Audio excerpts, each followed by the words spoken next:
Baiklah, teman yang sudah ramai di ruang Zoom Bengkel Komunikasi kita pada siang hari ini. Senang sekali kita bisa menerima kehadiran Mas Ikram.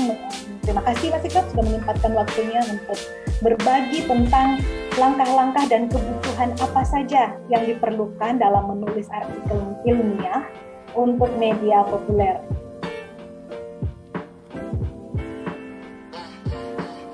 Baik, semoga terlihat mengenal artikel media massa ini sebenarnya agak berat memulai setelah Prof. Manute karena bintang utamanya.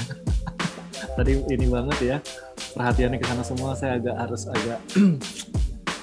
lebih atraktif gitu misalnya. Tapi memang saya suka sekali Prof. Manute berhasil menggugah teman-teman, Bapak Ibu semua untuk kita jadi mau memulai gitu, menulis artikel media massa, jangan hanya di akademik, jangan hanya di jurnal akademis.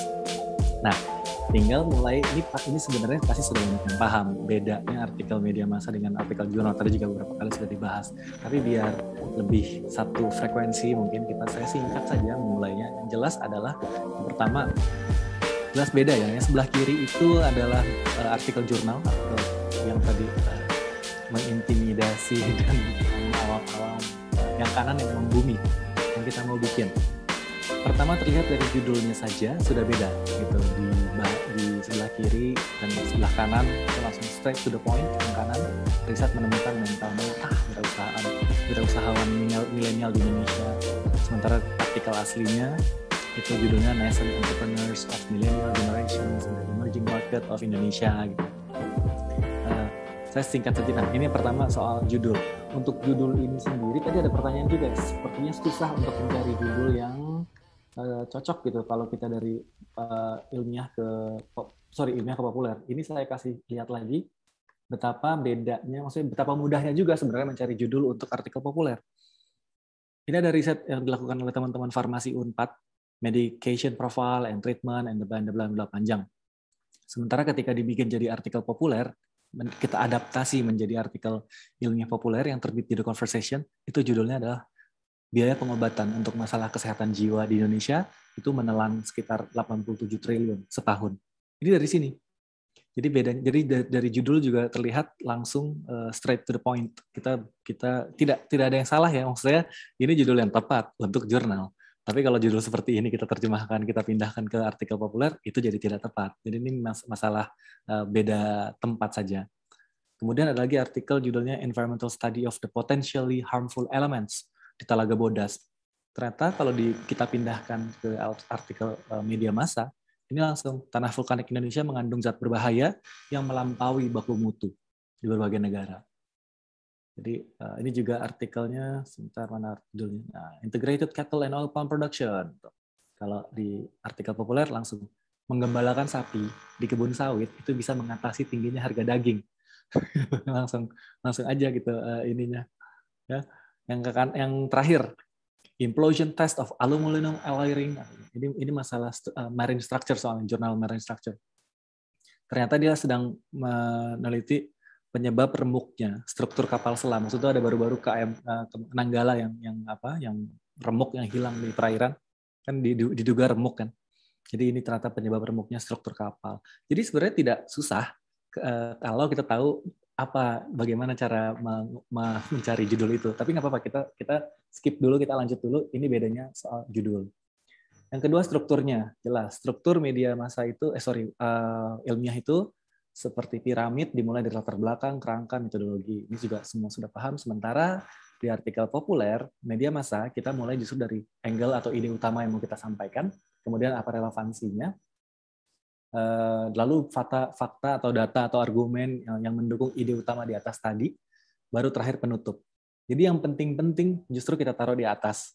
Yang biasanya di sini itu adanya di kesimpulan berarti kita telah temukan mikroplastik di ikan tongkol di perairan Jawa Selatan misalnya.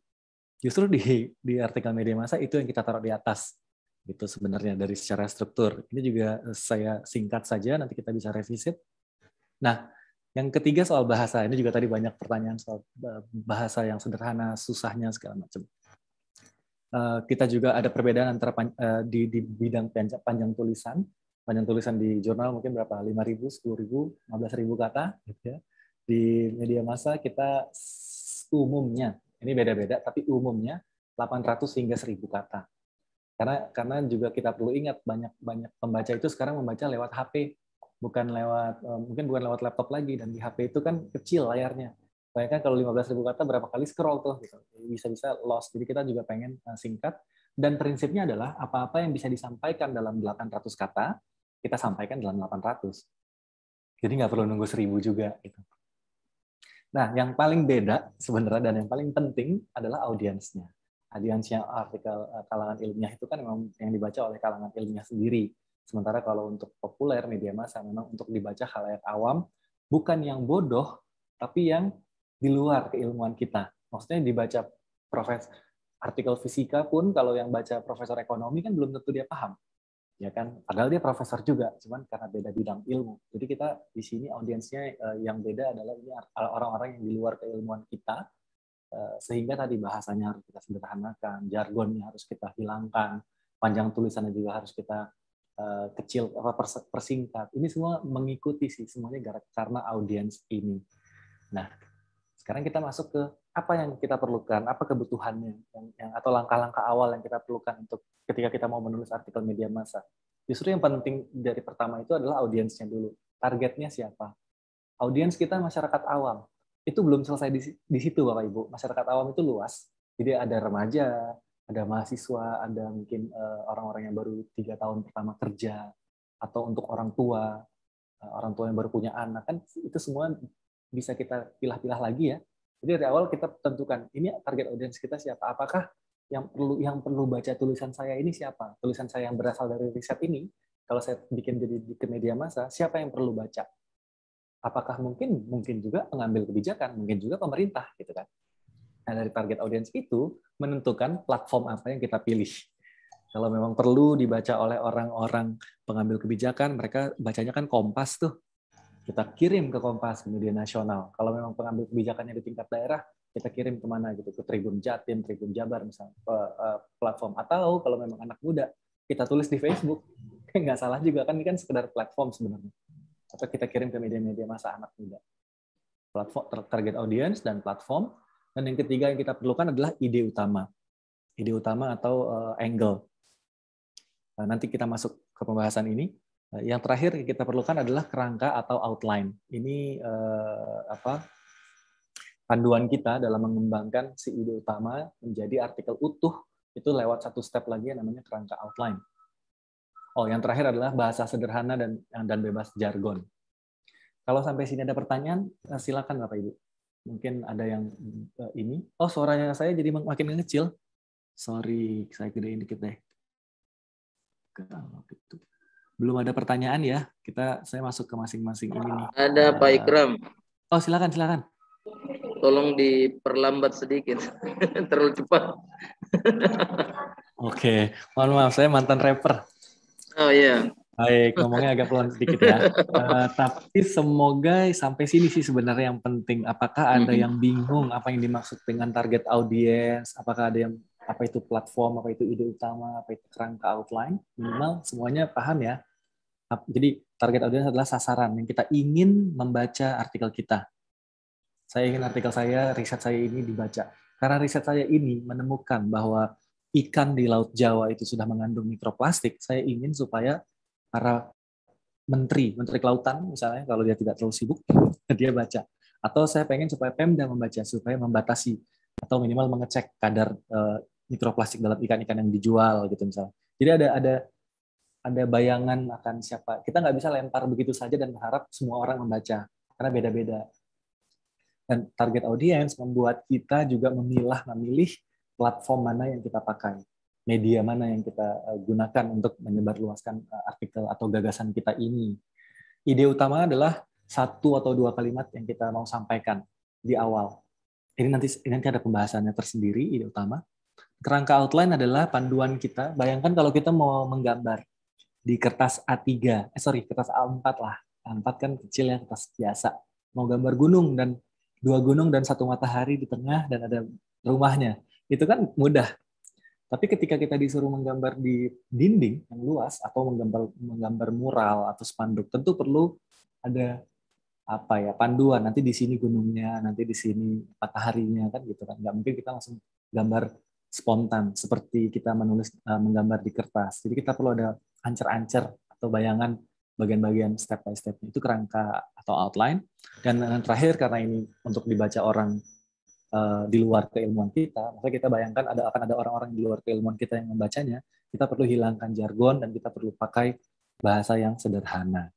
Nah, sekarang saya masuk ke dua bagian ide utama dan kerangka outline. Yang akan kita bahas lebih mendalam adalah yang tiga terakhir ini. Ide utama, kerangka outline, atau bahasa sederhana atau bebas jargon. Bagaimana saya menentukan ide utama saya? Dari mana memulainya? Kita bisa lihat riset atau satu dua kalimat yang mewakili apa yang kita mau katakan. Gitu. Kita bisa pakai framework-nya wartawan atau 5W1H itu, what, why, who, where, when, how. What misalnya, what-nya adalah ada mikroplastik di ikan-ikan yang ada di Laut Jawa Selatan. Kalau misalnya perspektifnya, sudut pandangnya dari why, misalnya kita berarti mau menjelaskan mengapa, karena riset kita itu menemukan misalnya mengapa orang yang bermasker atau orang yang sudah divaksin 3 kali lebih tahan terhadap virus ketimbang orang yang baru divaksin 2 kali. Misalnya. Itu kayak mengapanya, alasannya. Atau who, atau where, atau when, atau how. Where itu di mana, di mana lokasi yang paling subur di Indonesia. Jadi kita lihat lagi riset kita atau penelitian kita, lihat yang angle apa yang paling menarik. Tentu tidak bisa semua, karena tidak bisa semuanya Bapak Ibu untuk kita bisa pindahkan menjadi artikel media massa. Kita harus pilih mana yang bisa di-transform menjadi artikel media massa. Oke. Nah, kemudian juga yang kita bisa gunakan dalam menentukan ide utama kita apa adalah apa sih yang paling wow, yang paling menarik dari riset kita? Apakah temuan baru? Ataukah sebenarnya metodenya yang baru? Orang-orang lain meneliti pola arus di Laut Sunda, di Selat Jakarta, gitu ya, Teluk Jakarta, pergerakan arus, tapi pakai metode A. Kita pakai metode baru. Orang lain meneliti COVID itu lewat colok hidung, lewat ada PCR dan lewat antigen. Kita lewat tiup-tiup gitu, lewat meniup plastik dan kita masukkan itu pakai apa? Udah lupa namanya, saking udah nggak dipakai lagi. Genose UGM gitu misalnya. Itu kan metode, bukan cerita temuannya, tapi yang lebih menarik adalah metode. Atau kita dari yang paling wow dari riset kita ini adalah kita mau angkat jadi rekomendasi kebijakan. Ketika kita tahu bahwa masyarakat di Jawa Barat itu mengkonsumsi garam jauh sangat tinggi, jauh berkali-kali lipat dari rekomendasi WHO yang hanya 5 mg kalau nggak salah sehari, tapi masyarakat Sunda itu penggaram banget, bisa 10 kali lipatnya misalnya. Kita jadi bukan hanya cerita temuan, tapi juga bisa rekomendasi apa yang perlu dilakukan oleh pemerintah supaya orang nggak pada darah tinggi gitu, karena udah terlalu ngeri nih konsumsi garamnya misalnya. Atau bisa juga kita dari riset kita menjelaskan akan suatu fenomena. Kalau ada yang di sini bergerak di bidang meteorologi, misalnya bisa menjelaskan akan suatu fenomena. Mungkin diangkat dari si Raden Rara kemarin, gitu, pawang hujan. Itu kan jalan masuk kan. Maksudnya kita kadang-kadang perlu juga trik-trik and traps itu. Jangan langsung jebret ngomong modifikasi cuaca. Karena modifikasi cuaca yang dipahami orang, ini mirip sama sarannya Prof. Mandeka tadi. Bahasa masyarakat kan pawang hujan ya. Jadi kita bisa masuk dari situ. Bisa juga karena kita mau menjelaskan suatu fenomena. Nah, bagaimana gunung api meletus. Ini enak banget sih, nggak akan habis-habis nih bahan kalau dari sini. Penjelasan akan suatu fenomena. Sampai sini ada pertanyaan? Apa yang paling wow? Jadi saya juga berharap Bapak Ibu sudah mulai membayangkan apa yang mau ditulis gitu dari riset ini. Apa yang kira-kira dari angle itu sudut pandang. Jadi karena tidak bisa semua kita pindahkan, kita harus pilih satu sudut pandang. Seperti Borobudur lah, Candi Borobudur. Kita bisa potret dari bawah, karena sudut pandangnya bawah untuk menunjukkan betapa megahnya Borobudur gitu ya. Tapi kita juga bisa ambil angle dari atas. Ketika kita mau memotret, kita justru dari ketinggian. Kalau perlu pakai drone untuk menunjukkan cantiknya bentuk Borobudur dari atas segi 4 gitu-gitu berlapis-lapis misalnya. Bisa saja. Jadi ini maksud saya yang kita perlu adalah ini mirip pembatasan masalah juga sih sebenarnya. Problem statement mirip kayak kita membatasi, kita mau cerita ini. Tidak mungkin dari semua riset itu kita ceritakan. Mungkin highlight-nya di temuannya, mungkin highlight-nya di metode, mungkin rekomendasi. Minta tolong sambil gitu, Bapak Ibu juga lihat atau mikir-mikir dari mana ya yang kayak bisa. Nah, kebanyakan orang ketika ditanya ide utamanya mau nulis tentang apa, Bapak Ibu? Saya mau nulis dong di conversation. Oke Pak, mau nulis apa? Mereka jawab gini, saya mau menulis manfaat masker di kala pandemi. Atau misalnya pengaruh gaji terhadap mutu pendidikan. Judulnya, ide utama seperti ini tuh nanggung gitu untuk media massa. Ya, memang untuk jurnal mungkin cocok ya. Kayak tadi kan kaitan antara apa kekuatan aluminium terhadap struktur kapal selam. Gitu aja itu memang itu ide utama jurnal itu. Tapi untuk media massa ini belum selesai. Kalimatnya nanggung. Tidak tuntas begitu rasanya. Manfaat masker di kala pandemi. Ini mirip judul-judul pidatonya Megawati. Kalau Megawati pidato pengaruh Pancasila, nasionalisme dan kebangsaan. Kayak apa sih gitu? Kalau atau judul-judul berita Kompas. Padahal ini bukan judul. Maksud saya ini kita lagi bicara ide utama, esensi tulisan kita, tulisan populer kita yang beda dari jurnal. Sebenarnya dari jurnal kita mau pindahkan ke artikel populer, kita perlu sudut pandang, kita perlu satu poin yang jelas yang mau kita sampaikan. Yang kita harapkan adalah yang seperti ini, Bapak Ibu.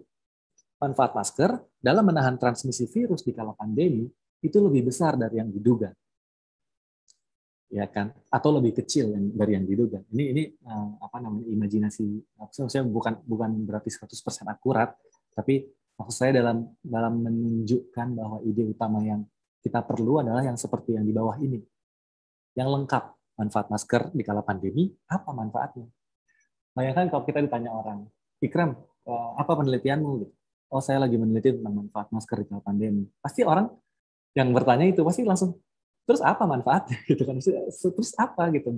Jangan cuma segitu. Jadi kita juga selesai. Oh, saya itu sedang meneliti manfaat masker yang ternyata itu lebih besar dari yang kita kira sebelumnya. Contoh juga berikutnya. Saya mau meneliti pengaruh panjang atau apa mau nulis apa? Saya mau menulis tentang pengaruh panjang jari telunjuk terhadap kesetiaan seseorang. Jadi kesetiaan ini bukan mengarang, kalau yang ini akurat. Jadi ternyata kesetiaan seseorang itu ada kaitannya dengan panjang pendeknya jari telunjuk dia. Tapi sebagai ide utama di artikel media massa ini kurang banget. Yang kita perlu adalah orang yang jari telunjuknya lebih pendek dari jari manis itu memang cenderung poligami, poliamori lah. Jadi dia tidak tidak setia pada satu pasangan. Gitu. Ada kaitannya dengan evolusi dan segala macam. Oke. Mohon pandangannya kembali ke layar, bukan melihat jari masing-masing sekarang ya. Jadi ini maksud saya adalah kita perlu yang gini, yang lengkap. Apa sebenarnya pengaruhnya gitu ya? Karena ini sangat membantu kita untuk merancang si artikel kita nanti dari ide utama. Ingat kita mau pindahkan menjadi kerangka. Oke? Ini ada latihannya enggak ya? Kayak ini agak sulit ya karena kita nanti ada tanya jawab mungkin ya, bukan ini. Oke, saya skip dulu. Saya loncat dulu ke menulis bahasa sederhana. Oke, semoga semua di sini jari telunjuknya tidak lebih pendek dari jari manis. Sekarang kita menulis bahasa sederhana bebas jargon. Sederhana bukan berarti menganggap pembaca bodoh. Bayangkan gini, ini juga mungkin Pak Maneka tadi sempat ngomong juga ya penyakit akademisi kan memang untuk pengen terdengar pintar apa segala macam. Ya mungkin ada yang sengaja, mungkin ada yang tidak. Kalau saya sih positif thinking saja, memang karena belum terbiasa.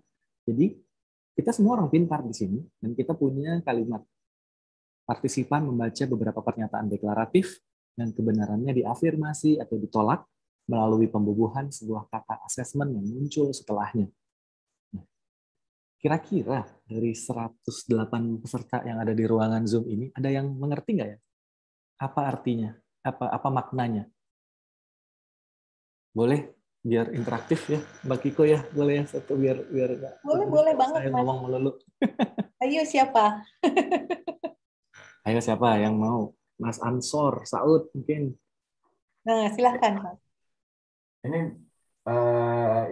jadinya kita nggak bisa nangkap pesan aslinya karena bertele-tele gitu Mas. Ya. Kalimat ini. Ya. Tapi kira-kira dia mau ngomong apa sih kalau mau ditebak-tebak di reka-reka?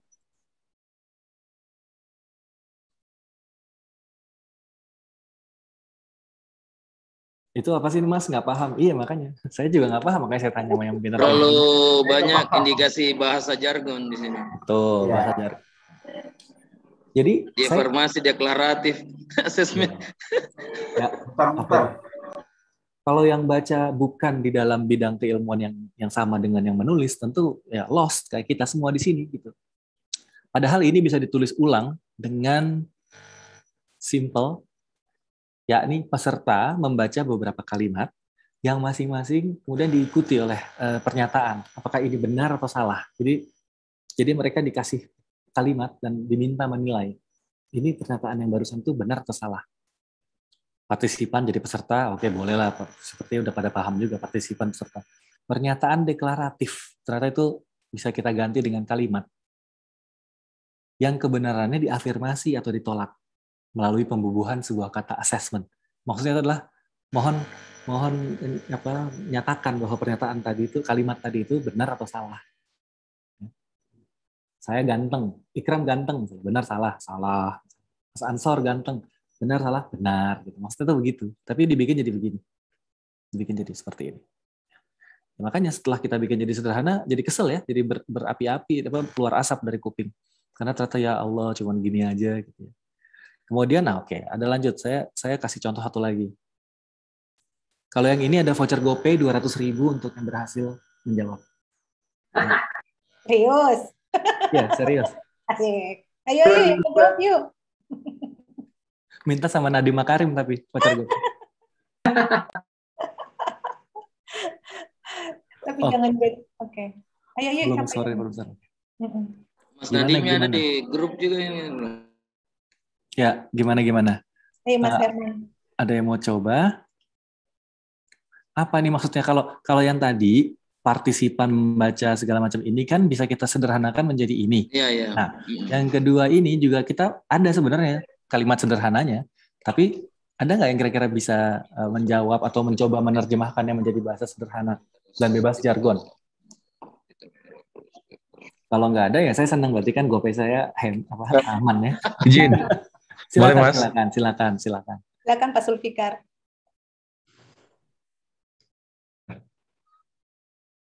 Saya coba ya. Ya. Hubungan antara mendengarkan musik dengan tingkat prestasi akademik. Oh, oke. Kok bisa ke situ ininya, Mas? Boleh cerita apa maksudnya kenapa bisa menebak ke arah sana mungkin apa? Ini stimulasi auditori. Oh. Jadi kepikirannya musik kayak gitu. Oke. Mas Zulfikar ngajar bidang? Enggak, saya bukan akademisi. Oh, enggak. Oke. Ya. Oke, jadi menurut Mas Zulfikar ini adalah stimulasi auditori itu adalah musik dan hubungannya dengan keberhasilan prestasi belajar sekolah belajar gitu ya. Mbak Novrianti, silakan. Terima kasih Mas Zulfikar. Ya, terima kasih. Boleh saya coba ya. Ini tuh kita menyederhanakan objektif ya sebenarnya. Ya. Menyederhanakan kalimat ini sebenarnya kita bisa tulis ulang dengan kalimat yang jauh lebih sederhana. Tapi kira-kira apa gitu Mbak Novrianti? Oh ya, saya coba ya. Ya. Keberhasilan akademik dapat ditentukan oleh musik. Oke, musik juga ya, karena stimulasi auditori ya. Ya. Baik. Kalau nggak ada lagi, kita lanjut mungkin. Intinya sebenarnya daya tangkap serap otak terhadap penelitian penyerapan cerebrum ini. Oh iya. Artinya kan penyerapan daya tangkap otak terhadap simulasi dalam riset ini. Ya. Pemahaman ini. Cerebrum. Mendengarkan Mozart dapat membantu IPK tinggi. Waduh, ini mantap sekali karena jawabannya adalah penelitian ini bertujuan mengamati dampak musik saat orang sedang belajar atau ya tadi persis banget tebakan-tebakan Bapak Ibu teman-teman, memang kaitannya antara musik dan akademis ya, prestasi akademik atau saat orang sedang belajar gitu. Jadi Justru sepertinya lebih susah contoh pertama tadi ya, contoh kedua ini langsung pada tepat sekali. Jadi 200.000 dibagi 5 orang ya, 40.000 seorang. Karena yang berhasil menebak banyak. Nggak bercanda. Bercanda. Tapi ini jujur, saya tadi kaget makanya Mas Zulfikar kok bisa langsung, apakah memang bidang penelitian, bidang keahliannya kayak umumnya di bidang. Tapi memang ternyata itulah, musik itu di sini ditulis stimulasi auditori melalui informasi vibrasional dan interpretasi elektrikal dalam cerebrum. Ini maksudnya musik. Gitu. Hubungan kausal, apakah hubungan dampak, mengamati dampak, apakah ada hubungan sebab akibat kan gitu. Oke. Jadi itu contohnya. Jadi ini maksudnya contoh jelek. Kita jangan sampai cerebrum. Contoh jelek. Kita jangan sampai seperti ini gitu kan. Kita pengen. Jadi kalau saya recap lagi, kita perlu mana tadi? Oke. Kita perlu target audience sudah kita pikirkan, platform kita nanti kita memilih ke siapa, ide utamanya juga kita harus jelas, langsung straight to the point, jangan cuma pengaruh-pengaruh, dampak-dampak, tapi langsung mengamati hubungan antara orang musik dan kita. Nah kalau memang baru dimulai, tentu belum ada yang bisa diceritakan, jadi berhenti di situ, mengamati dampak musik dan prestasi akademis atau dampak musik saat orang sedang belajar. Tapi kalau sudah ada hasilnya juga harus masuk ke ide utama, bahwa mendengar Mozart meningkatkan IPK, bahwa ternyata mendengarkan musik dapat meningkatkan kecerdasan, gitu kan? Kecuali bagi saya, karena kalau nggak belajar cuma dengar musik aja gimana pinternya misalnya, gitu kan? Minimal kalau ada yang sudah bisa diceritakan, kalau ada yang sudah ada esensinya atau penemuannya gitu, itu masuk ke ide utama. Tapi kalau tidak ya nggak apa-apa gitu. Dan bahasanya harus sederhana. Sekarang kita masuk ke apa yang kita perlukan terakhir adalah kerangka. Oh, sorry, sebelum itu kita masuk ke beberapa hal yang perlu diingat. Jadi kalimatnya itu, kalimat yang disarankan untuk kalimat media massa, artikel media massa adalah kalimat aktif, karena berarti di situ lengkap, Bapak Ibu. Ada subjek, predikat, objek. Jadi di situ jelas misalnya tekanan magma menekan keluar menjadi lahar atau menjadi lava misalnya gitu. Kalau kalimat pasif kan jeleknya adalah menghilangkan pelaku, menghilangkan subjek di situ. Ya kan, jadi seolah-olah informasinya kurang. Sementara kalau kita pakai kalimat aktif, mau nggak mau, jadi lebih lengkap karena mau nggak mau jadi harus ada subjeknya di situ, pelakunya. Siapa yang meningkatkan IQ, siapa yang mencemari lautan misalnya. Itu jelas semua kalau pakai kalimat aktif. Dan hilangkan jargon tadi sudah. Kalau tidak bisa hilangkan jargon, kita tambah penjelasan. Waktu awal-awal 2 tahun lalu kita dengar istilah social distancing, kita dengar istilah physical distancing. Padahal kita punya istilah jaga jarak. Gitu. Dari dulu semua truk di Pantura atau di jalan lintas itu selalu ada jaga jarak di belakang pantat truk, itu jelas banget. Tiba-tiba kita ada distancing. Atau kita dengar istilah flatten the curve. Flatten the curve itu pertama kita harus ngerti bahasa Inggris. Kedua kita harus paham kurva apa yang dimaksud. Padahal kurvanya kurva epidemiologi ya. Jadi sebenarnya mengerti bahasa Inggris juga tidak menyelesaikan masalah. Gitu, orang kita nggak tahu kurvanya kurva apa. Nah kalau tidak bisa juga dihilangkan jargonnya, kita perlu kasih penjelasan untuk pertama di awal. Kemudian kita bisa pakai istilah itu kalau memang tidak ada padanannya ya. Kemudian kita bisa pakai analogi. Analogi itu gini, ketika mau bicara jumlah, misalnya 12 juta, 14 juta orang, itu kita bisa analogikan atau kita bisa cari jangkarnya gitu. Kita bisa bilang sebanyak penduduk Jakarta. Ketika bicara 130 juta, kita bisa bilang setengah penduduk Indonesia. Kita bicara 12 kilometer, kita bisa pilih apa area-area yang mirip, gitu. Seluas kota Makassar misalnya. Tentu bukan berarti harus persis banget, namanya juga analoginya.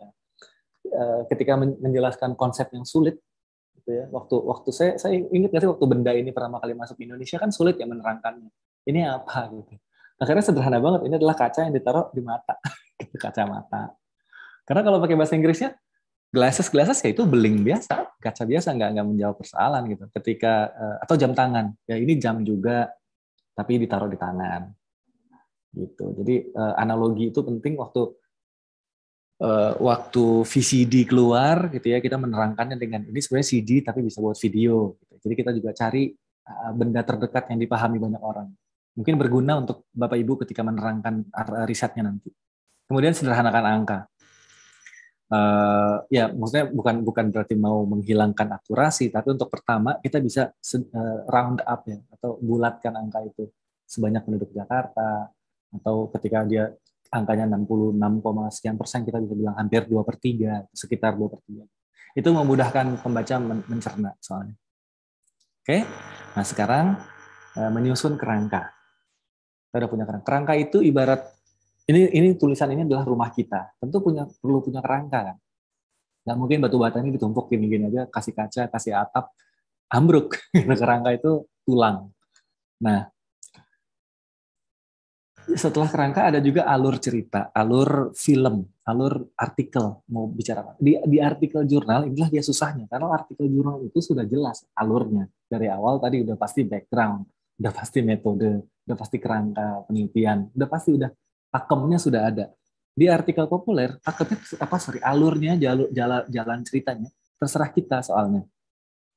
Sebagaimana saya berkunjung ke rumah Mbak Ita ini Mbak Ita nih, rumah Mbak Ita ini pintunya di tengah gitu ya.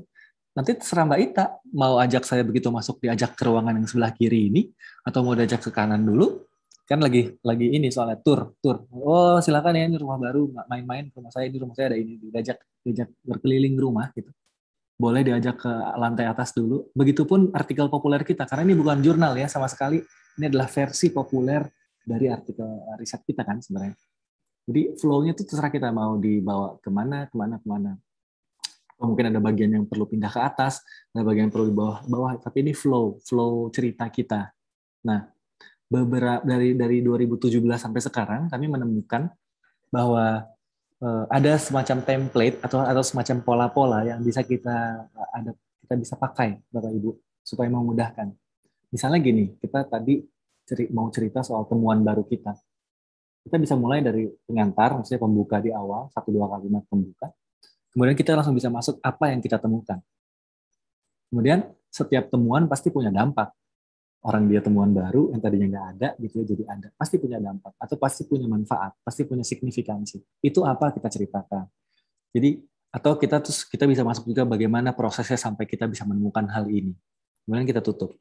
Kalau dari sini kita cerita bagian-bagian, ini per part ya, bagian, atau ibarat film tuh, pertama kan pengenalan tokoh, kemudian ada jalan konflik, terus ada apa sih partnya gitu ya, bukan bab lah, semacam bab lah. Kalau di buku tuh pasti ada bab, tapi ini lebih kayak mini karena ini artikel 800 kata saja. Kita bisa cerita aja jadi di bagian awal nih Bapak Ibu cukup ceritakan apa sebenarnya ditemukan, apa misalnya temukan kan nggak berhenti di penemuan bakteri kan. Bisa lanjut ke bakteri ukuran sekian, yang sifatnya apa, karakteristiknya, ketemunya di mana, habitatnya apa segala macam, bisa dalam satu bagian ini. Kemudian apa manfaatnya, signifikansi atau implikasinya. Lalu prosesnya bagaimana? Ini sebenarnya udah cukup, bisa diperpanjang, bisa dikurangi mungkin kalau udah kebanyakan, tapi lebih baik terlalu banyak dibanding terlalu sedikit. Kayak mau bikin baju, lebih baik kelebihan bahan, tinggal dipotong. Kalau kekecilan susah ditambahnya gitu. Lebih baik kita beli baju kebesaran. Ini aja sudah bisa Bapak Ibu pakai untuk menceritakan temuan baru dari hasil riset atau hasil penelitian Bapak Ibu dari sini. Kita bisa, kalau ternyata ceritanya itu tentang metode baru, berarti kita bisa pakai pola atau template ini. Kita bisa mulai dari pengantar, metode apa yang sebenarnya digunakan di dalam penelitian ini atau apa, metode baru apa gitu ya. Kemudian apa keunggulannya dari metode ini dan dibanding metode yang ada, atau kesulitan dari metode baru ini, challenge-nya, atau kedepannya ini metode ini bisa dipakai untuk apa saja, bisa cerita. Asalkan metodenya yang jelas ya, yang ilmiah, bukan metodenya terawan yang tidak ada basis buktinya tiba-tiba sudah dia terapkan ke pasien-pasien, itu kan beda cerita gitu. Tapi kita bisa cerita di saat yang lain itu colok hidung, berarti keunggulannya tiup-tiup ini adalah dia tidak menyakiti orang, tidak bikin orang mimpi buruk gitu ya. Wah, habis hidungnya bisa colok.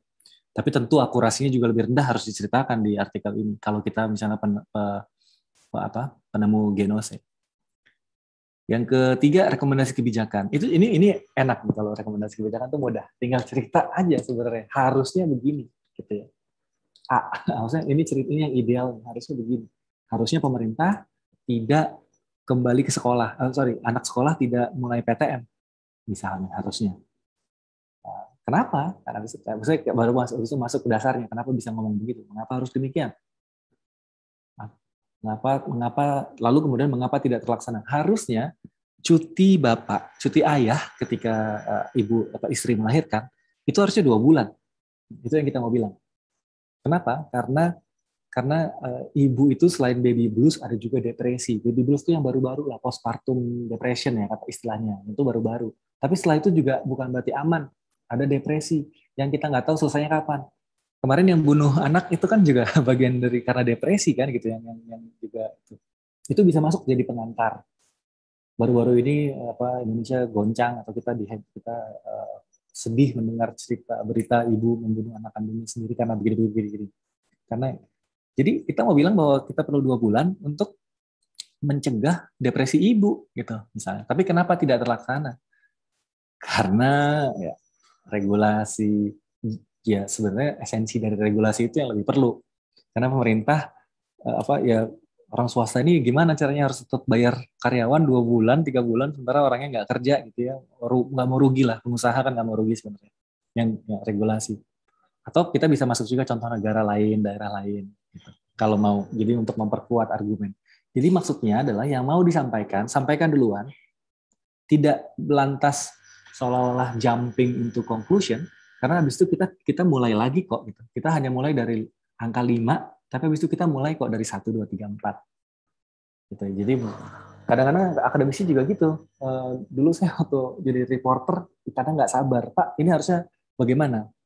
Oh, sebentar. Sebelum saya jawab pertanyaan Anda, kita harus ingat, gitu.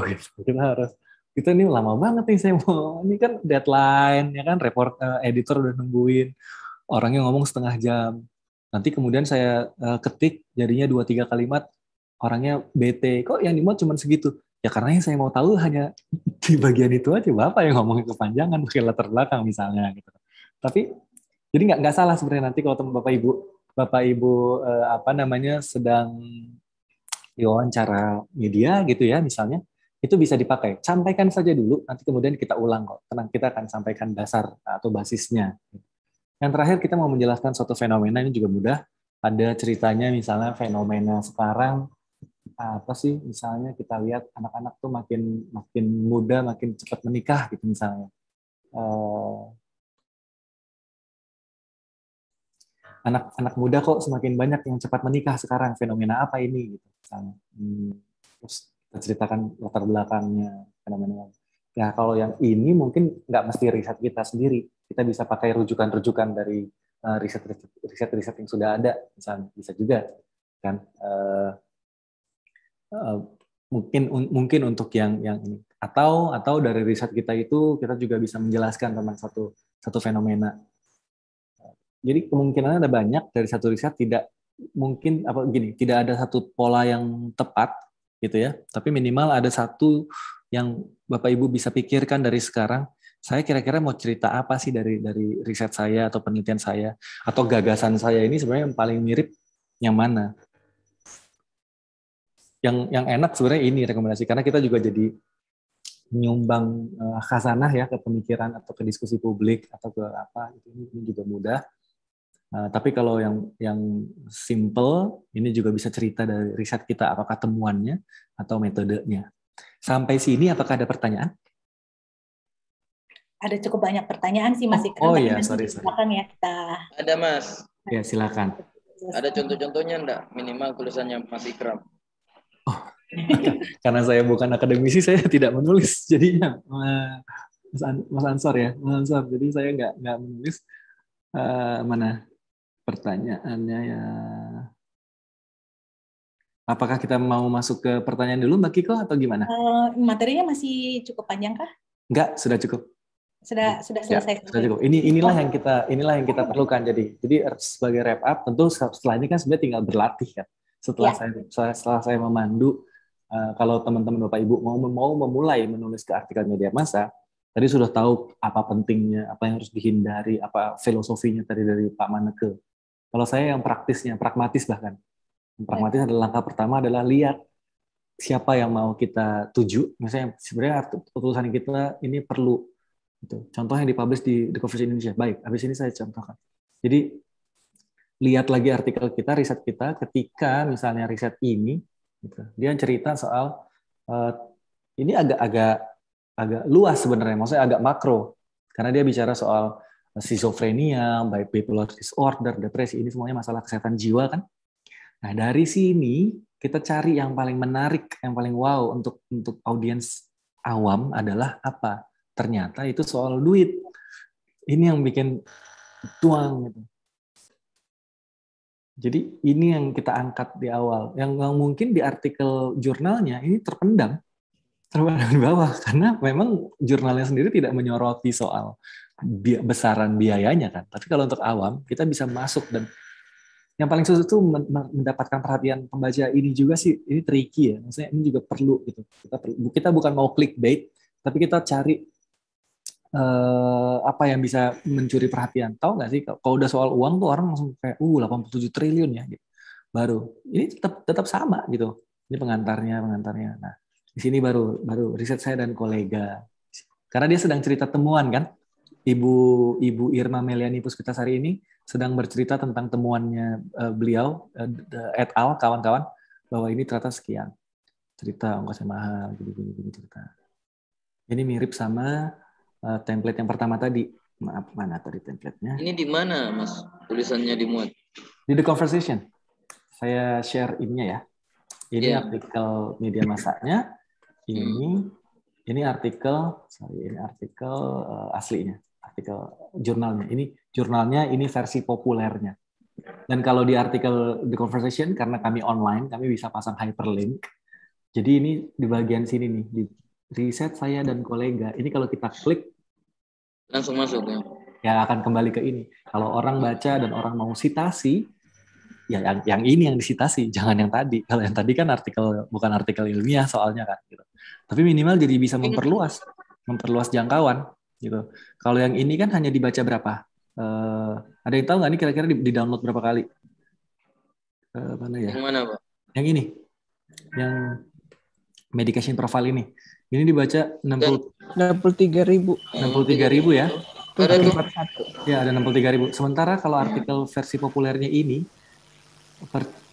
ada yang mau tebak kira-kira dibaca berapa orang? Ada tulisan. Kita intip dashboardnya Ibu Irma ya. Semua penulis The Conversation punya dashboard dan supaya dia bisa lihat berapa pembaca dia. Oh gitu ya. Sebentar, ini sedang loading. Nah, riset biaya pengobatan 120.000. hampir 120.000. Ya. Oh luar biasa. Kira-kira 2 kali lipat ya. Kira-kira 2 kali lipat. Ini belum baru agak lambat. Diterbitkan di The Conversation, kemudian diterbitkan ulang oleh Magdalene. Gitu. Artikel The Conversation itu boleh banget diambil oleh media massa lain. Karena mereka jadi membantu penyebar luasan pengetahuan kita. Gitu. Kami tidak masalah, kami tidak cari iklan juga. Kami malah senang kalau artikelnya diambil oleh media massa lain sepanjang menuliskan. Tapi ya tadi fluktuasi untuk yang artikel selanjutnya ini dibaca 1.600. Gitu. Mungkin angkanya tidak mencengangkan seperti yang 87 triliun mungkin ya. Tapi ini cerita bahwa ini pandemi dan dampaknya terhadap imunisasi dasar nasional. Ini hanya dibaca 1.600. Tapi bayangkan kalau ini tidak kita populerkan, hanya berhenti di 63.000, itu pun yang pinter-pinter juga kan, yang memang lagi mencari citasi, yang mencari referensi apa segala macam. Tidak kebagian ilmunya, orang awam tidak kebagian ilmunya. Nah, yang ini juga tanah vulkanik. Ini contohnya nih. Hampir semua artikel The Conversation ya isinya 3 itu, kalau nggak temuannya atau metodenya atau rekomendasi kebijakan gitu. Pola-polanya mirip. Jadi ini pengantar yang saya bilang, pengantar. Kita bisa mulai pengantar terakhir sebenarnya. Yang penting bodinya dulu, yang penting daging artikelnya dulu. Karena pengantar itu hanya sekedar jalan masuk aja. Di balik keindahan alam dan kesuburan, tanah vulkanik ternyata menyimpan kandungan zat berbahaya. Masuk hasil penelitian kami. Kalau diklik, masuk ke sini. Jadi ini seperti makanya tidak saling plagiasi gitu. Ini ke artikel The Conversation bukan artikel ilmiah. Ini tetap yang ilmiahnya. Kemudian ini menggambarkan sapi di kebun sawit. Ini juga penelitiannya dari sini. Gitu. Uh, Nah, kemudian bisa juga kayak opini atau rekomendasi kebijakan, itu bisa juga. Ini penjelasan fenomena misalnya. Mana ya yang rekomendasi kebijakan? Sebentar. Rekomendasi kebijakan. Nah ini 3 alasan penundaan pemilu harus ditolak. Ini kan merekomendasikan kan, kayak opinion atau ya analisis lah. Kalau opini seolah-olah tanpa dasar, tapi ini pasti ada dasarnya gitu ya. Kenapa? Jadi ini rekomendasi. Kenapa? Dan langsung 3. Yang pertama, ya, ini mudah banget. Ya. Gitu. Jadi yang harusnya dilakukan adalah kita tetap melaksanakan pemilu. Tapi yang terjadi atau yang gelagatnya sedang diusahakan gitu ya, ini sedang mau ditunda. Kenapa tidak boleh? Gitu sebenarnya ada 3 alasan. Ini kenapa begini, kenapa begini. Udah selesai, tinggal dikasih tinggal tutup aja gitu. Sejatinya pemilu adalah pesta rakyat, bukan pesta elit. Semoga menjawab Bapak Ibu yang tadi pertanyaan contoh yang sudah dipublish di The Conversation Indonesia. Thank you Mas Ikram. Mas Ikram, dari kolom chat kita ada cukup banyak pertanyaan nih. Baik. Ada Ibu Nur Hikmah dari TNL mungkin Taman Nasional Leuser kah? Pertanyaannya gini Mas, kalau misalnya ada jurnal orang yang ingin kita tuliskan dalam bentuk tulisan populer, apakah itu boleh dan harus izin ke penulisnya atau cukup mencantumkan sumber?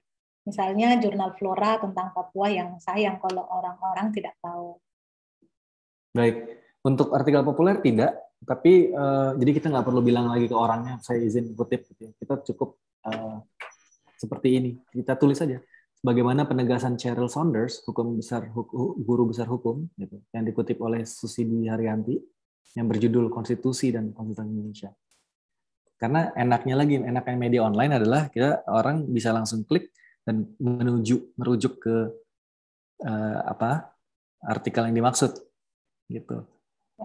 Makanya bedanya kalau di ilmiah ini kan pasti Saunders, 2008 gitu ya, atau Haryanti, sebagaimana dikatakan Haryanti, 2004 gitu ya. Yang kalau awam siapa lah Haryanti, siapa Saunders gitu. Makanya kalau untuk media massa perlu ada Saunders, guru besar hukum Melbourne. Gitu.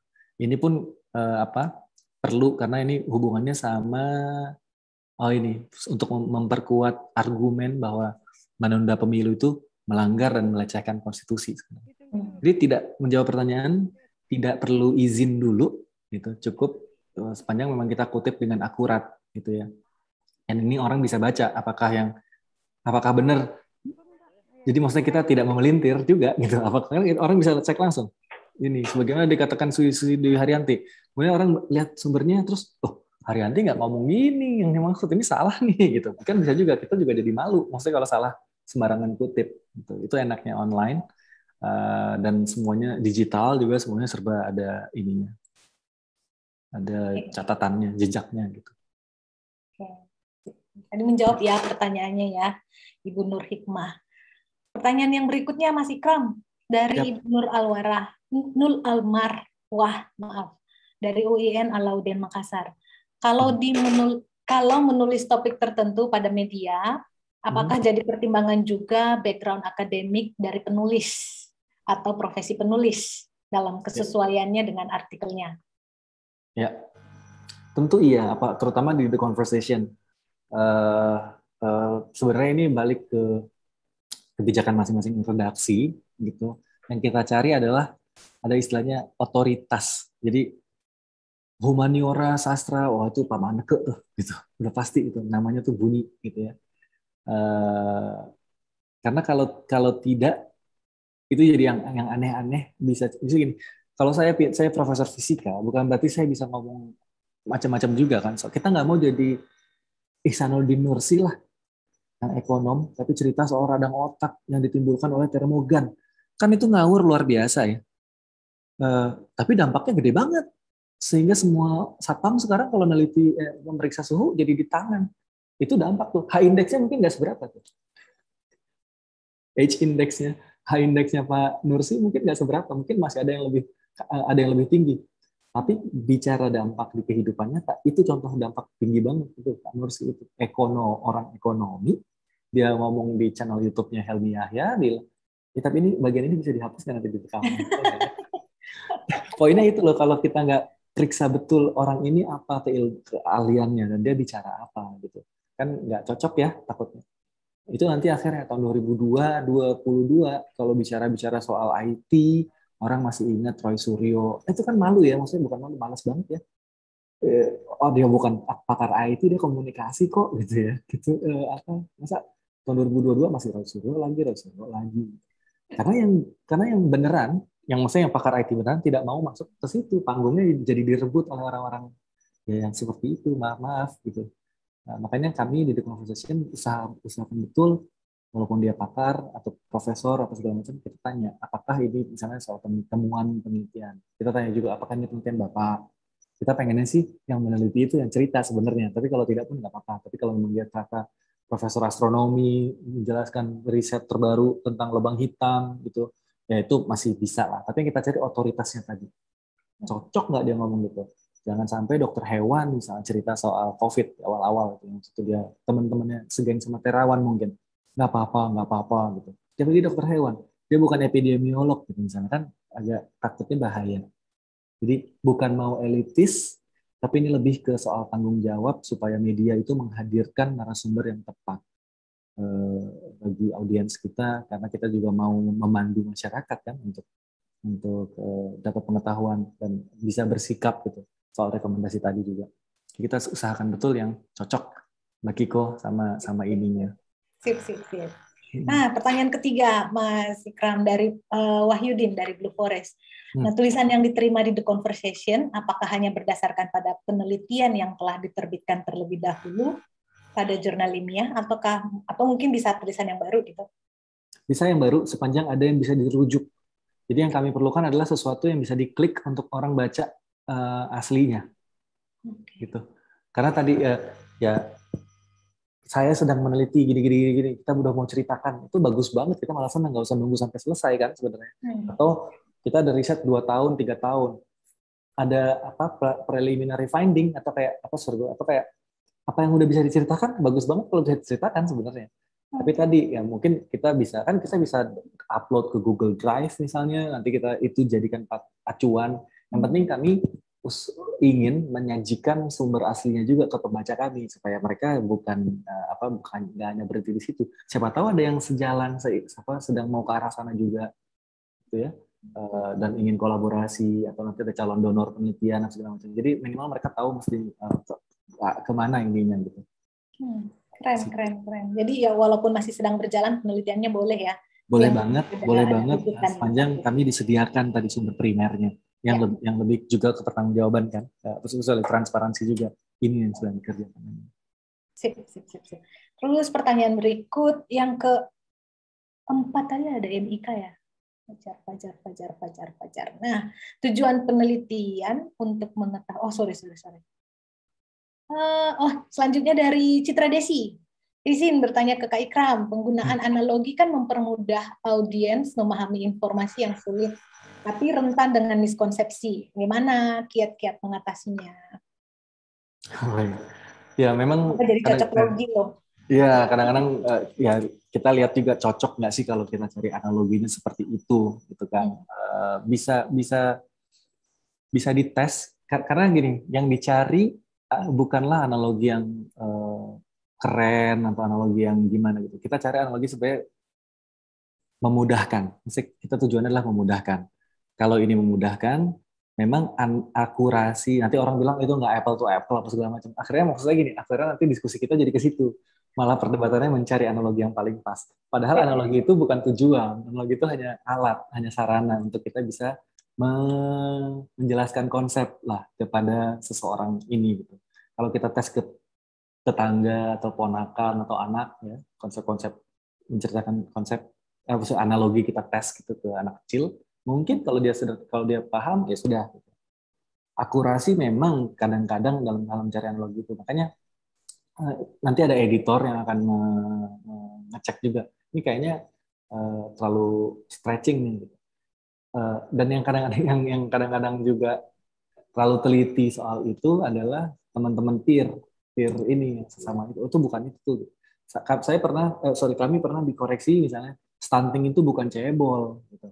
Padahal ya kan, karena beda. Kalau cebol ya cebol, memang itu udah genetik. Tapi stunting ini adalah seharusnya dia nggak cebol, tapi karena gizinya kurang, dia jadi kurang tinggi badannya gitu karena urusan. Ya memang gitu. Kalau kami juga tahu stunting bukan cebol, tapi artinya, maksudnya terpaksa gitu Pak untuk kita bisa masuk ke itu. Kita juga bilang ini bagaikan mirip, ini bukan sama gitu ya. Nanti kan ke bawahnya kita bisa ceritakan. Tapi yang dikejar adalah apa yang paling mirip sama stunting kan sebenarnya. Apa gitu. Oh, dia jadi kurang maksimal tinggi badannya sehingga dia katakanlah cebol atau KT. Gitu. Padahal dia punya ini sendiri. Maksud saya adalah kita memang jadi karena kita pandang sebagai sarana, kita juga nggak perlu invest waktu banyak banget untuk memikirkan analogi apa yang paling pas, yang paling akurat. Karena dia hanya sarana. Jadi jangan sampai perdebatannya kawin dan nikah gitu misalnya. Bukan nikah tapi kawin. Bukan kawin tapi nikah itu beda ya sebenarnya. Kan maksudnya bukan itu poinnya. Gitu. Undang-undang juga nggak ada undang-undang pernikahan, ada undang-undang perkawinan. Gitu kan. Tapi kalau orang biologi kawin, kalau kawin untuk binatang, kalau nikah untuk manusia. Aduh, kalau buat saya sih yang penting kita paham, orang paham, tapi nanti kita jelaskan segamblang-gamblangnya untuk bisa mencari itu. Kadang-kadang ini juga membuat orang jadi malas agak takut menghilangkan jargon karena menurut mereka tadi ini kurang akurat gitu misalnya. Padahal kita memang bukan mau menghilangkan akurasinya, kita hanya mencari analogi terbaik yang paling mirip sama apa yang bisa dipahami oleh orang. Gitu, dengan kemampuan dan konteksnya masing-masing. Sip. Mas Ikram, punten ini barangkali pertanyaan yang berikutnya ini masih ada sekitar 2 atau 3 pertanyaan lagi. Nanti Pak Herman habis pertanyaan dari kolom chat ya Pak, baru kami persilahkan. Pertanyaan berikutnya dari Pak Fajar Taufik, dalam menentukan sebuah hasil penelitian merupakan novelty, adakah metode yang dapat membantu hal tersebut? Tangkap nggak Mas maksudnya? Sorry, gimana? Dalam menentukan sebuah hasil penelitian yang merupakan novelty, apakah ada metode yang dapat membantu? Oh, oke. Yang tadi bisa, karena ini kan sesuatu yang baru ya. Kalau kita menemukan sesuatu yang baru, metodenya ini. Metode baru. Ketemuan kita baru. Tadi ini juga kita bisa ceritakan. Kita bisa, Mas bisa pakai mana tadi 5W1H.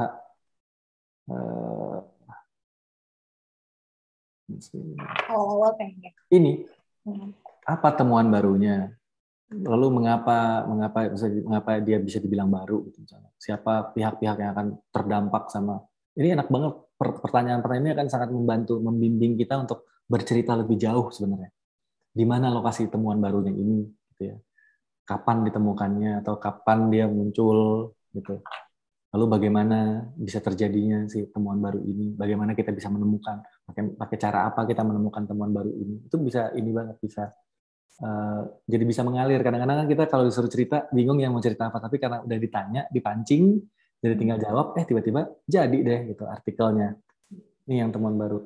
Apa yang Anda temukan? Kalau boleh ada contoh, itu asik banget kalau buat kepentingan dalam kepentingan tanya jawab seperti ini. Jadi saya bisa langsung real example ya, apa misalnya mau cerita apa temuan barunya. Banyak banget ini misalnya soal spesies baru, ketemu arkeolog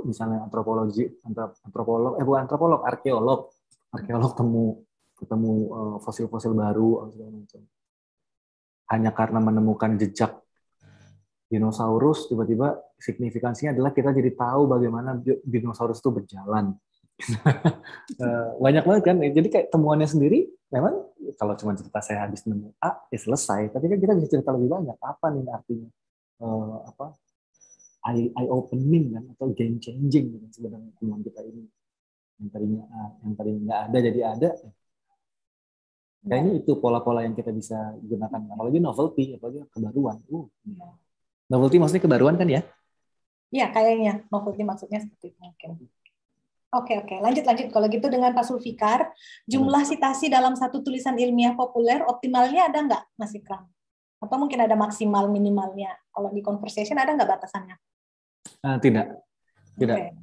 Kita tadi ini bukan yang baca ini adalah bukan orang yang memang mencari perlu 2-3 sumber baru teryakinkan. Ini adalah orang awam dan kita pakai itu juga sebenarnya sebagai pendukung argumen kita, yang kayak Pak Maneka tadi sempat bilang juga, kita perlu itu hanya untuk menginikan, terutama ketika ini sudah ada penemuannya. Misalnya gini, waktu kita mau bilang bahwa kita perlu memperpanjang cuti melahirkan bagi ayah, ya. Karena ibu yang baru melahirkan rentan terserang depresi dalam 2 bulan pertama atau 3 bulan pertama. Ya, nggak mungkin kita teliti lagi dulu bahwa benar ada apa gitu kan, nggak mungkin. Itu udah ada orang yang mengerjakan penelitian itu. Ya. Langsung kita rujuklah si penelitian itu bahwa ini bukan kata saya loh. Penelitian menunjukkan bahwa memang ada depresi ibu. Langsung kita refer aja ke artikel itu, kita hyperlink sama. Tapi ternyata di Indonesia susah karena industri malas atau takut membayari. Ada nggak berita soal industri, keresahan industri? Jadi ini lebih kayak yang kita mau sampaikan, tapi kita punya fakta-fakta pendukung, kita kembalikan aja ke masing-masing yang sudah lebih ahli dalam menelitinya. Karena yang mau kita bilang adalah karena ada kaitan.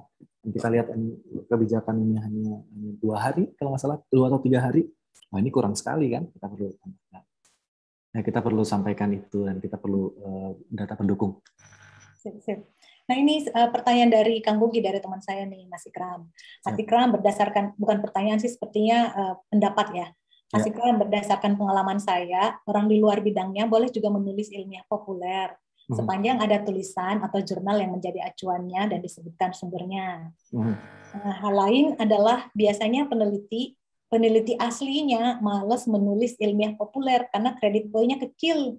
Hal ini merugikan sebetulnya, padahal tulisan ilmiah populer adalah jembatan antara dunia ilmiah dengan user atau masyarakat. Makasih. Gitu. Baik. Ya ini benar banget, peneliti asli malas menulis. Tapi kan ini kan karena dia nggak ikut sesinya Pak Maneka. Kalau ikut Pak Maneka, waktu walaupun poin kecil dia akan tetap menulis artikel populer. Gitu. Ini memang ini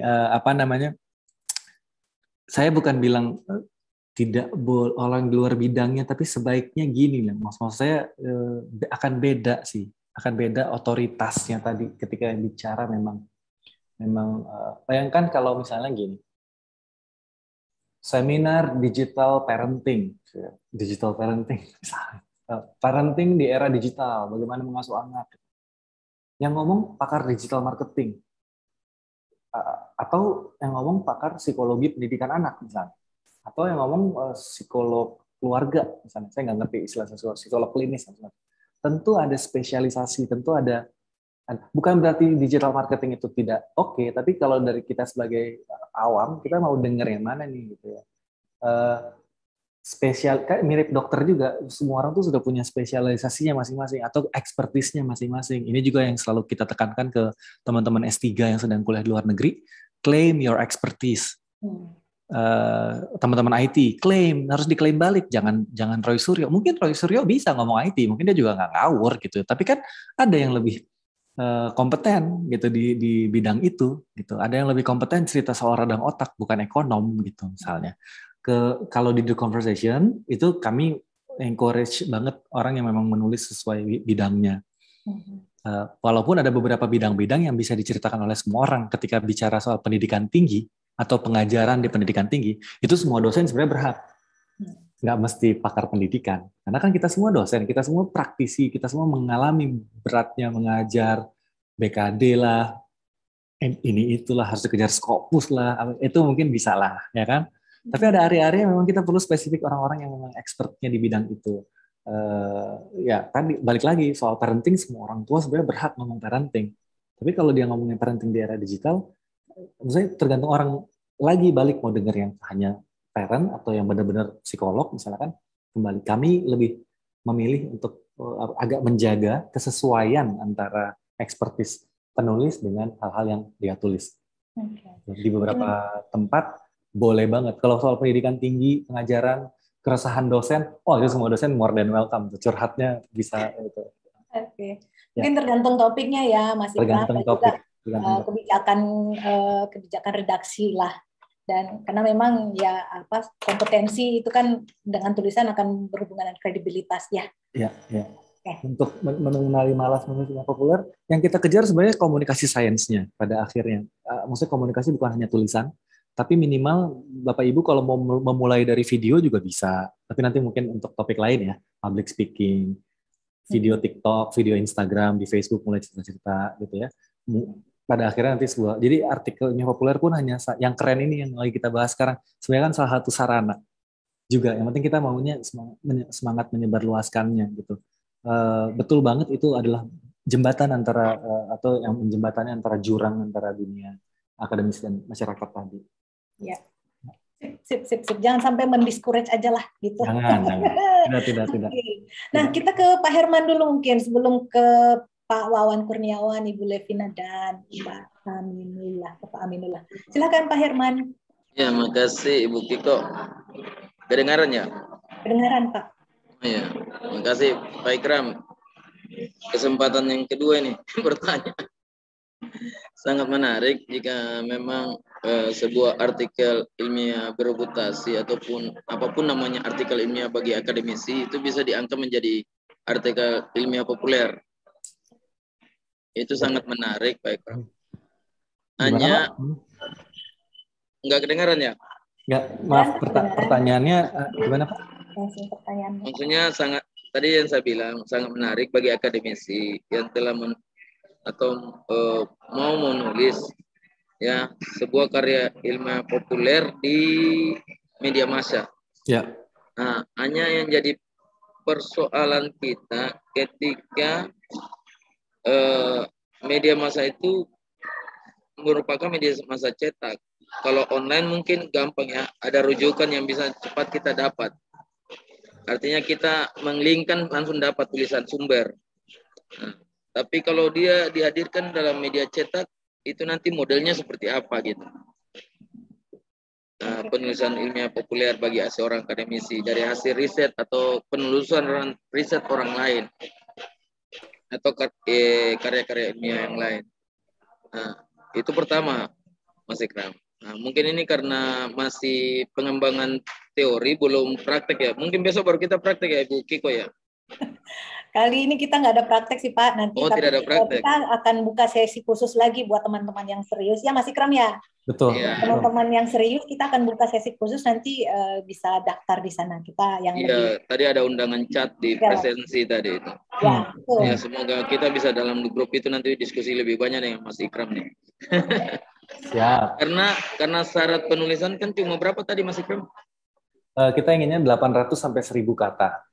800.000 kata. Itu idealnya. Tapi ya tentu tidak mutlak, Pak. Bisa juga 1100. Kalau memang banyak yang diceritakan, kalau memang terlalu panjang kita bisa pecah dalam 2 tulisan. Itu berapa kira-kira kalau per A4 berapa lembar? Berapa ya? Mungkin 1,5 sampai 2 halaman. Iya, kan artinya kan kalau bagi akademisi yang biasa menulis karya ilmiah di jurnal kan hal yang mungkin lebih mudah, apalagi hanya merujuk dari beberapa artikel ya. Itu lebih sederhana lagi menjadi 800.000 kata. Betul. Sangat simpel ya, hanya bagaimana mengolah narasi sehingga narasi itu bisa diterima. Ya. Dipublish dan diterima juga oleh yang menerima, misalnya theconversation.com ini. Ya. Karena menulis dan menyusun narasi untuk media itu kan bahasanya yang seperti tadi harus memenuhi 5W1H atau mungkin plus intuisi atau macam-macamnya etika media massa kan yang kita harus ikuti. Nah, semoga ini menjadi baiklah nanti ke depan setelah kita melanjutkan dalam praktek-praktek yang kita akan lakukan. Baik. Terima kasih Pak. Luar biasa nih Mas Ikram. Karena saya merasa kembali ke diklat jurnalis lanjutan ini. Nah, itu dia bedanya. Kami di The Conversation, pelatihan kami tidak bertujuan melatih Bapak Ibu jadi wartawan. Jadi tidak banyak teorinya. Tidak ada soal lead deskriptif, lead naratif, lead eksposif. Aduh, saya bilang ini kan Bapak Ibu ini semua sudah storyteller sebenarnya. Kalau nggak storyteller, nggak mungkin bisa menyampaikan ilmu kepada orang lain. Itu pasti udah storytelling. Cuman bertahun-tahun yang dipahami adalah bagaimana mencerita dari satu akademisi ke akademisi lain. Lewat format simposium, lewat kalau tulis menulis pun surat menyuratnya lewat jurnal gitu ya, ada pakem-pakem segala macam. Hanya karena itu yang terbiasa. Sementara kalau kami karena biasa dari sisi medianya, kami mungkin ya jadi kami paham apa yang sebenarnya diinginkan masyarakat. Kita tidak banyak teori lebih. Jadi gini, kita bisa bikin pelatihan sehari Bapak Ibu, di mana kami bisa memberikan semua teori kepenulisan.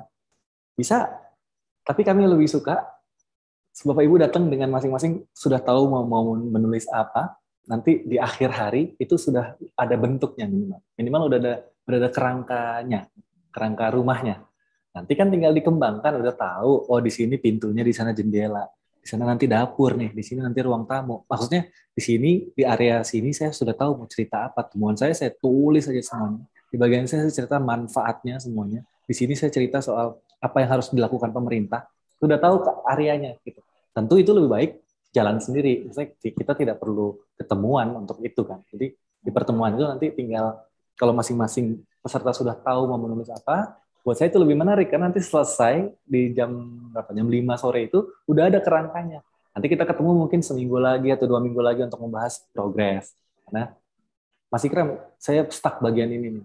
Saya bingung bagian ini kemanain lagi misalnya. Itu jadi ada enak gitu konsultasi. Lebih enak real nggak sih kalau hari gini ya? Kalau teori-teori, aduh bukan mau jadi wartawan soalnya ngapain? Betul banget Mas Ikram, dan yang paling malah keren saya pikir ini ada pelatihannya Mas Ikram tadi. Kemarin itu saya dan Mbak Kiko ngobrol karena pesertanya banyak. Kami kalau mau ada pelatihannya artinya tidak bisa semua ikut ya Mbak Kiko ya. Iya betul. Karena kan pelatihan tidak akan efektif kalau 100 orang gini ya. Jadi kita kemarin agak dilematis juga kalau kita mau tetap ada pelatihan, artinya peserta harus dikurangi jumlahnya.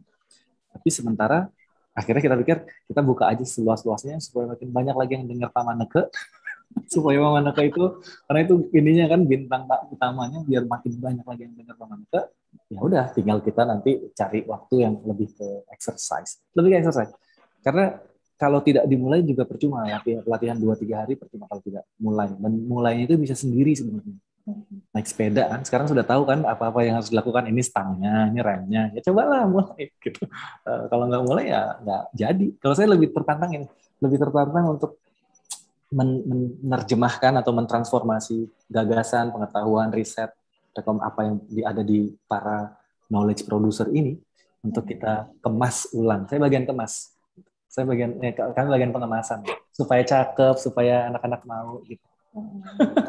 Sama lah Mas Ikram sama saya. Nah, iya sama kayak Mbak Kiko, kita ini komunikator ya jadinya. Jadi Bapak Ibu yang sudah punya ide mau menulis apa, tadi kan sudah Pak Mas Ikram udah buat pengkategoriannya nih, apakah mau menulis tentang rekomendasi kebijakan, atau tentang fenomena, mau tentang temuan baru. Nanti kita bisa gabung lagi di kelas yang lebih khusus gitu. Jadi itu yang benar-benar ada exercise-nya dan output-nya tuh jelas banget. Jadi sebuah tulisan yang entahlah nanti apakah bisa di multimedia populer seperti The Conversation atau di Bakti News, atau mungkin Bapak Ibu punya sasaran media yang lain, nanti kita akan ketemu lagi di sana. Ya, Mbak Kiko izin ada, gimana Pak? Kiko, Pak Ikram, ya. Terakhir, ada syarat mutlak enggak untuk bisa diterbitkan di salah satu media massa elektronik seperti theconversation.com? Silakan Mas Ikram. Model tulisan apa sih yang menjadi itu? Ya tadi syarat sebenarnya media massa ini Pak. Kalau saya boleh share sedikit bagaimana media bekerja. Media ini sebenarnya tugasnya adalah menghadirkan sesuatu kepada pembacanya kan, entah itu berita atau dia menghadirkan opini, menghadirkan resensi film, pokoknya informasi lah ya, konten artikel kepada pembacanya. Tiap hari dia mikir, pembaca saya perlu baca apa hari ini, pembaca saya perlu dikasih tahu apa hari ini, pembaca saya ketika itu akhirnya mereka juga ngikut siklus berita itu yang lagi rame apa. Ketika ada wacana penundaan pemilu, misalnya, pembaca saya perlu dikasih pencerahan apa ini, akhirnya masuk dosen. tulisan-tulisan dari dosen hukum atau dosen tata negara misalnya. Nah, makanya kalau masuk dosen farmasi tapi soal pemilu kan dia nanti dulu deh.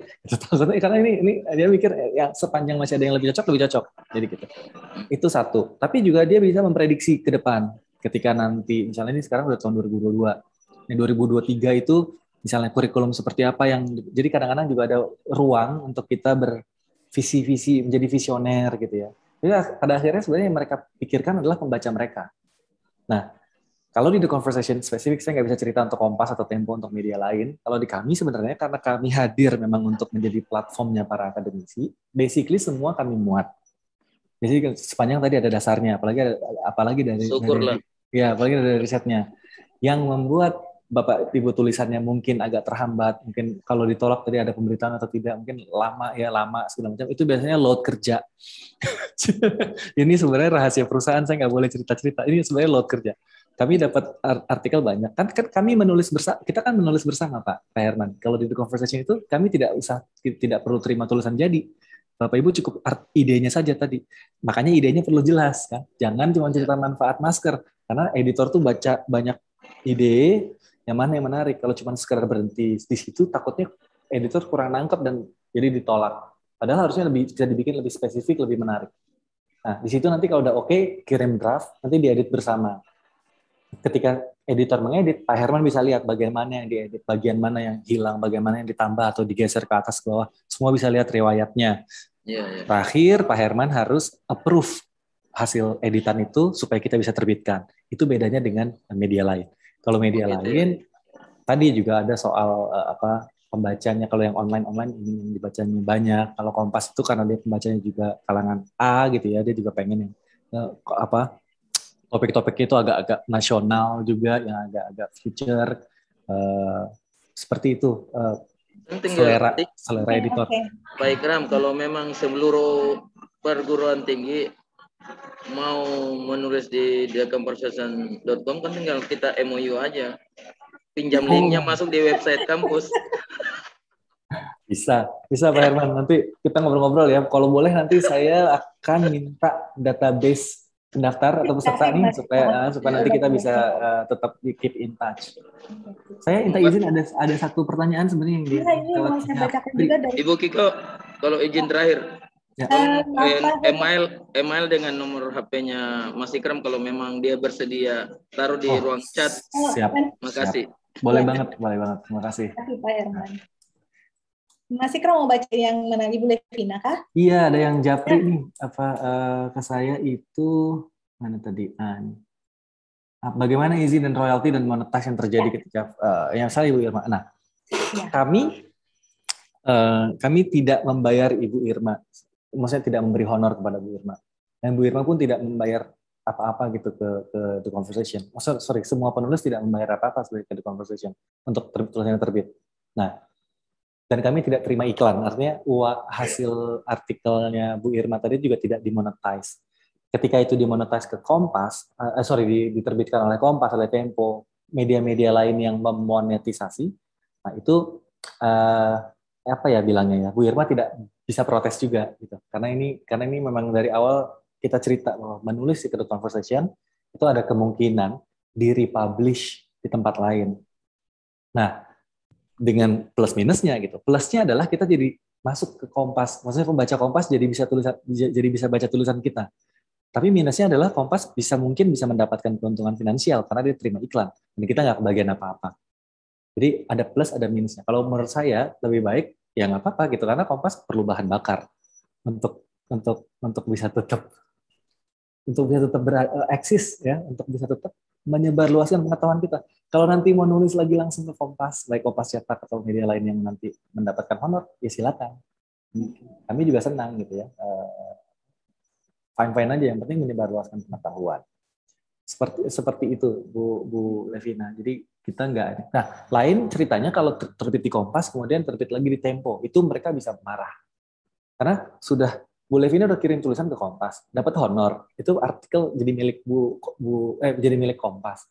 Terbit lagi di Tempo. Ya Kompas marah dong. Ini sudah saya kasih honor, cuma main diambil aja sama Tempo. Biasanya yang berantem kalau media-media gitu tuh. Tapi kalau di Conversation enggak. Gitu. Kita nggak ada ininya. Mas Ikram, ada satu pertanyaan lagi dari MIK dari Fajar. Apakah The Conversation menerima tulisan berupa esai atau features yang ada rujukan research-nya? Jadi tulisannya esai, tapi ada rujukan risetnya. Bisa banget. Esai bisa. Okay. Saya saat ini saya agak akan perlu waktu untuk mencari contoh esai gitu ya. Tapi ada, nggak mungkin tidak ada di konferensi Indonesia, tapi di konferensi luar ada. Kita terima. Bahkan sebenarnya pernah juga cerita pengalaman, itu bisa. Pengalaman Ibu Profesor Uut Adi Utarini yang menemukan cara membasmi demam berdarah. Tapi metodenya dengan menebarnya nyamuk Aedes aegypti yang sudah disuntik bakteri Wolbachia. Jadi dia cerita metode nih ya. Dia cerita bagaimana dia meyakinkan masyarakat. Jadi yang diceritakan bukan bagaimana Aedes aegypti disuntik Wolbachia, kemudian kita lepas. Itu udah biasa. Maksudnya udah orang bisa baca tempat lain. Justru yang diceritakan adalah bagaimana kami meyakinkan masyarakat. Di saat masyarakat tuh puluhan tahun itu pahamnya adalah nyamuk dibasmi, ribut, datang ke Bantul, ketuk, melepaskan nyamuk Aedes aegypti yang sudah disuntik Wolbachia. Kan gempar masyarakat kan. Tapi bagaimana dia kasih paham masyarakat yang gitu-gitu, itu juga menarik sebenarnya karena itu ada human interest ya, ada cerita manusianya di situ, itu menarik banget. Jadi kita nggak usah yang selalu dingin dan teknis dan angka-angka juga sebenarnya bisa. Menarik. Ini kita masih ada waktu sekitar 4 menit nih. Ada satu pertanyaan, ada Ibu Nurhalisya yang resen. Bu Nurhalisya, kalau misalnya bisa cepat langsung ke pertanyaannya supaya bisa langsung dijawab oleh Pak Ikram, silakan Bu. Oke, terima kasih Mbak Kiko. Selamat sore Mas Ikram. Senang sekali saya bisa bergabung di sini meskipun telat ya. Karena tadi ada mengajar dulu dan menguji. Ini ya Mas, yang saya ingin tanyakan di sini, kami kan basicnya akademik. Nah, saya biasanya sering kalau mengajar karena saya basicnya dari agriculture dan itu saya tidak mau mahasiswa jadi boring. Kemudian saya ingin mereka enjoy dengan yang yang saya ajarkan ke mereka. Nah, yang saya ingin tanyakan, Mas, kalau membuat buku seperti pertanian itu, kira-kira bagaimana yang populernya? Apakah seperti storytelling atau gimana? Karena kami basicnya kan akademisi. Dan saya lihat, saya baru-baru pulang dari S3 dari Thailand, di Bangkok itu mereka memang di pertaniannya memang sampai saat ini nomor 1 ya di dunia untuk produk-produk pertanian. Karena mahasiswanya juga dan dosen kami pun mengajar dengan enjoy, kemudian pokoknya mengasihkan lah. Jadi ada tanaman yang dia ceritakan itu mengasihkan. Terima kasih Mas Ikram, Mbak Kiko, selamat sore. Terima kasih Bu Nurhalisya. Langsung ya, ada banyak cara sebenarnya untuk meningkatkan minat minat orang Indonesia lah secara umum terhadap sains, mau itu pertanian, mau itu perkebunan atau apa semacam. Pertama storytelling, iya. Kalau dari awal kita mulai dengan nama-nama Latin, tentu itu tidak menarik dengan nama-nama Latin perkebunan. Tapi yang menarik juga kan sebenarnya, jadi balik lagi ke target audience nih Bu. Kita pakai framework yang tadi ya. Siapa yang perlu baca tulisan Ibu dan dari mana menjangkaunya, dan setelah baca artikel Ibu ini, kita pengen mereka jadi apa gitu. Kalau memang niatnya menggugah supaya orang kembali ke perkebunan, ke agriculture gitu ya. Atau minimal mengembalikan supaya orang-orang IPB itu kembali ke pertanian, bukan institut publika apa, dia kan segala bidang tuh gitu kan ya. Jadi kayak apa gitu kita bikin ininya. Atau kalau mau bikin orang supaya soal ekonominya gitu misalnya, kita bisa cerita kayak yang dilakukan oleh Trubus atau channel-channel YouTube itu kan juga banyak orang akhirnya berkebun atau bertani bercocok tanam itu supaya untuk menjual lagi gitu. Atau mau cerita sekedar penemuan-penemuan ininya di balik apa metode modifikasi tanaman untuk menghasilkan produk yang lebih keren gitu. Jadi ada banyak cara untuk cerita, tapi minimal kita cari dulu minat masyarakat sebenarnya di level apa.